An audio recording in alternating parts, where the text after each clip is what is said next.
তোমাদের দেখছি আর ভাবছি কি একটা স্বপ্ন আমাদের সবার সামনে, তোমাদের সামনে, জাতির সামনে তোমরা নিয়ে এসছো। প্রথম শুরুতেই আমরা যারা শহীদ হয়েছে তাদের কথা স্মরণ করি। যারা শহীদ হয়েছে তারা চলে গেছে, এবং তোমাদের দিকে তাকাচ্ছিলাম, ভাবছিলাম তোমরাও শহীদ হয়ে যেতে পারতে। এটা শুধু ভাগ্যের খেলা, তুমি এদিকে রয়ে গেছো, শহীদ হয়ে চলে গেছে। আজকে তারা আমাদের সঙ্গে বসতে পারত,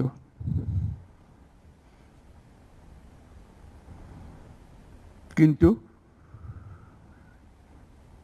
সেই সুযোগ তাকে দেওয়া হয়নি, তাদেরকে দেওয়া হয়নি।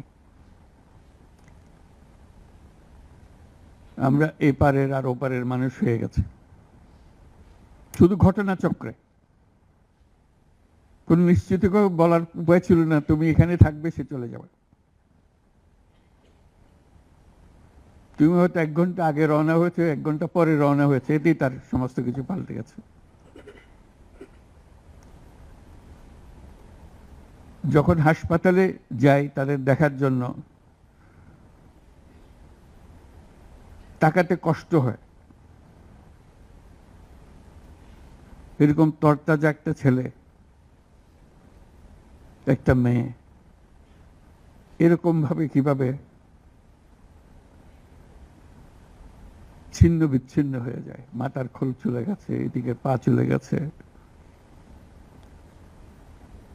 একজন তাজা তরুণ রংপুরে আমাকে বলল, ফুটফুটে একটা ছেলে, স্যার আমি সারা জীবন ক্রিকেট খেলতে চেয়েছিলাম, ক্রিকেটার হব। এখন দেখেন আমার পাটা কেটে ফেলেছে। ওই পা রাখার উপায় ছিল না।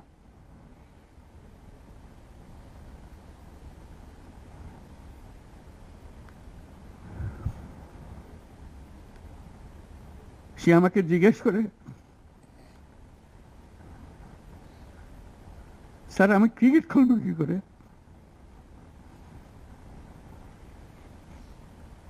ক্রিকেট তার মাথার থেকে যাচ্ছে না, পা নাই।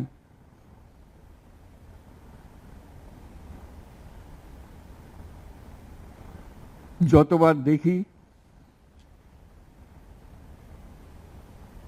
ততবার মনের সামনে প্রশ্ন জাগে। এটাই আমরা বাংলাদেশ বানিয়েছিলাম, যেগুলো তাজা প্রাণ তাদেরকে ছেড়ে চলে যেতে হয়েছে।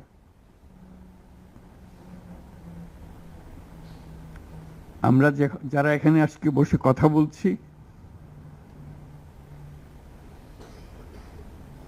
তাদের একমাত্র দায়িত্ব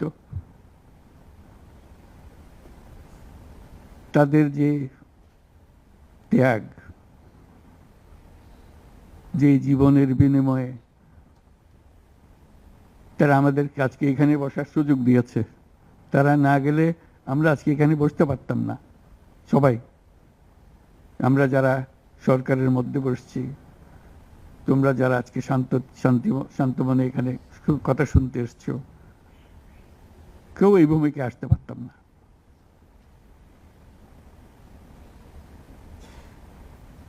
কালকে একটা হাসপাতালে গেলাম, আবার সেই দৃশ্য,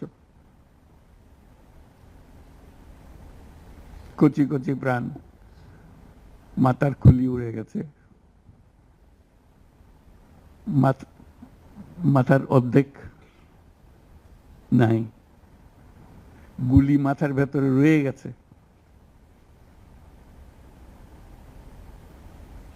একজন, এটা রংপুরের হাসপাতালের দৃশ্য, একটা এক্স-রে দেখালো,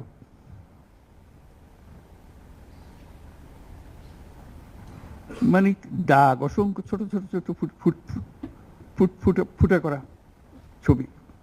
আমি বুঝতে পারতেছিলাম এটা কি দেখাচ্ছে আমাকে। আমি জিজ্ঞেস করলাম এটা কি? যেগুলো গুলি তার শরীরে এখনো রয়ে গেছে, সে বেঁচে আছে, রাবার ব্লাড।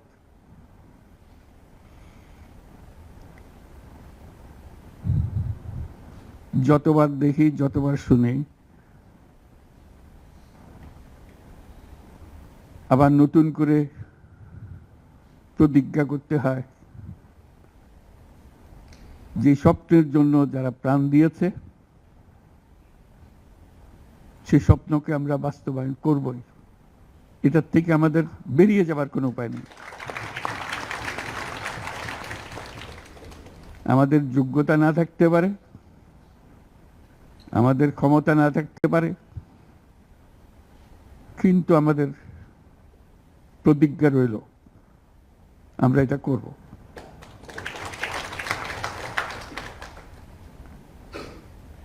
আমি খালি দেখি এই যে ছবিগুলো, আমি তাদের সাক্ষাতে ছবি বলতে যে দৃশ্য দেখলাম, এটা তো সবাই দেখছে না। যারা হাসপাতালে আসছে তারা দেখছে।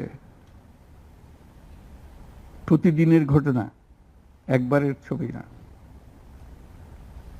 তো মানুষকে এটা তো জানাতে হবে, বোঝাতে হবে যে কি এর পেছনে কি ছিল।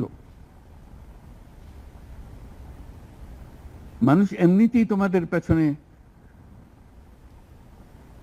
অত্যন্ত উৎসাহ সহকারে যোগ দিয়েছে। এটা কোনো তাকে কেউ স্লোগান দিয়ে, কেউ হাত বুলিয়ে বলেছে এই কথা না, কারণ তার মনের সঙ্গে তোমার মনের একেবারে সোজাসুজি মিলে গেছে। দেশের মানুষ যা চায় সে কথাটা তোমরা স্পষ্টভাবে বলেছ, তোমরা প্রাণ দিয়ে বলেছ। তোমাদের যে সম্বল ছিল সেটা একমাত্র সম্বল ছিল তোমাদের সাহস, তোমাদের শরীর। এইটাই তো একমাত্র জিনিস আমরা দিয়ে দিতে পারি। কিন্তু আমরা যে লক্ষ্যে পৌঁছতে চাই সে লক্ষ্যে আমরা পৌঁছবো, এটাই ছিল তোমাদের প্রতিজ্ঞা। সেজন্যই ওরা তোমাদের কাবু করতে পারে না। এই সাহস যেন তোমাদের স্থায়ী থাকে, এটা কোনো কালে কোনো কারণে যেন এটার থেকে কমতি না হয়। আগামীতে যাত্রা দুরূহ, এটা সহজ কাজ না। এই যে বারে বারে আমরা বলছি, তোমরা বলছো এত বছরের জঞ্জাল, যে আমাদের পায়ে এত বছরের শৃঙ্খলা পুড়িয়ে দেওয়া হয়েছে, শৃঙ্খল পুড়িয়ে দেওয়া হয়েছে। সেই মাথার ভেতরে যে শৃঙ্খল বেঁধে দিয়েছে, কাজের মধ্যে যে শৃঙ্খল বেঁধে দিয়েছে, সেগুলো সব কটা থেকে আমাদের মুক্ত হতে হবে। তাহলে আমরা একটা নতুন জাতি হিসেবে জন্ম লাভ করব। তোমরা এই সাহস দেখাবার আগে আমরা একটা দুঃস্বপ্নের মধ্যে ছিলাম, যেটার কোনো সমাপ্তি নেই। এই দুঃস্বপ্ন কঠোরতর হয়েছে। আমরা একে একে সব হারিয়ে ফেলেছি, দেখতেছি সব যাচ্ছে, কিন্তু টু করে শব্দ করার সাহস আমাদের হচ্ছিল না। সবাই মেনে নিচ্ছিল যে যেভাবে হোক কোনো রকমের সামাল দিয়ে চলা, যতটুকু না হলে নয় সেটুকু করে দেওয়া, তবু জীবনটা কাটিয়ে দেওয়া। এটাকে উল্টে দেওয়ার কথা কেউ চিন্তা করে নাই। এটাই ছিল আমাদের দুঃস্বপ্ন। আমাদের হাত পা ছিল অবশ। এই দীর্ঘ 16 বছরের দুঃস্বপ্নের মাঝখান দিয়ে হঠাৎ করে তোমরা আওয়াজ তুললে, না আমরা জেগে উঠবো, এই দুঃস্বপ্নের ভেতরে থাকবো না। যে সাহস তোমরা দেখালে, যে ত্যাগ তোমরা করলে, হঠাৎ জাতি দুঃস্বপ্ন থেকে জেগে গেল। দেখে আরে সব তো আমাদের হাতের বাইরে চলে গিয়েছিল, আমাদের চিন্তার বাইরে চলে গিয়েছিল। এখন আমরা আবার সোজা হয়ে দাঁড়াবো। এই দুঃস্বপ্ন ভেঙে দেওয়ার যে সাহস তোমরা দেখিয়েছো, তার জন্য সারা জাতি তোমাদের কাছে কৃতজ্ঞ। আমাদের চেষ্টা হলো সে জেগে ওঠা জাতিকে নতুন স্বপ্নের দিকে নিয়ে যাওয়া, যে স্বপ্ন তোমরা দেখিয়েছো। যখনই এই অফিসে আসি, তোমরাও ঢুকেছ, চেহারাটা দেখলেই মনে পড়ে তোমাদের একটা ছবি, কিলবিল করছে ছেলেরা এর ছাদে, এর ওখানে, প্রতি জায়গাতে দখল করছে এই অফিস। মনে পড়ে যে ওরাই তো এই অফিস আমাদের জন্য মুক্ত করে দিয়েছে, আমরা আজকে ঢুকতেছি, তোমরাও ঢুকলে আজকে এখানে। তবে এই অফিস আর সেই অফিস নয়, আমরা নতুন বাংলাদেশের অফিস এটা করেছি। নতুন বাংলাদেশ গড়ার জন্য আমরা এখানে এসেছি, সেটা যেন সবাই মিলে আমরা করতে পারি। দেয়ালের যে লেখাগুলো যখনই দেখি অবাক লাগে, এত কথা কিভাবে এদের মনে আসলো। এদের পেছনে তো কোনো কবি নাই, কোনো সাহিত্যিক নাই, কোনো পণ্ডিত নাই যে কথাগুলো জোগাড় করে করে দেবে, কিন্তু সারা শহর ছড়িয়ে আছে, অন্যান্য শহরেও আছে। প্রতিটি কথা অত্যন্ত মূল্যবান, ছোট্ট কথা, ছোট্ট ছবি, অত্যন্ত মূল্যবান। আমি প্রথম দু একদিন দেখার পরে বললো যে এইগুলো তো কদিন পরে হারিয়ে যাবে। তাড়াতাড়ি যারা পরিচিত আছে তাদের বললাম এগুলো সব ছবি তুলে রাখো, এগুলো হারিয়ে যাবে। ঢাকা শহরের যত দেওয়াল আছে সব দেওয়ালের ছবি তারা সংগ্রহ করে রেখেছে। একজন আকবরী একটা বই বানিয়ে ফেলেছে ধরে রাখার জন্য, এই মুহূর্ত যেটা হয়ে গেছে সেটা যেন হারিয়ে না যায়। এই বই এখন প্রকাশিত হবে, যারা দেখে নাই, যারা দেখার সুযোগ পায় নাই, দূরে আছে, তাদেরকে যেন আমরা দেখাতে পারি আমাদের ছেলেরা কি করেছে, আমাদের মেয়েরা কি করেছে। তাদের তুলি কেনার পয়সা ছিল না, দোকানদারকে বলছে আমার একটা তুলি কিনে দেন, আমার একটু রং কিনে দেন। ওই তুলি দিয়ে, রং দিয়ে তারা এগুলো বানিয়েছে। সেই ছবিগুলো, সেই কার্টুনগুলো বই আকারে যাতে প্রকাশ করে।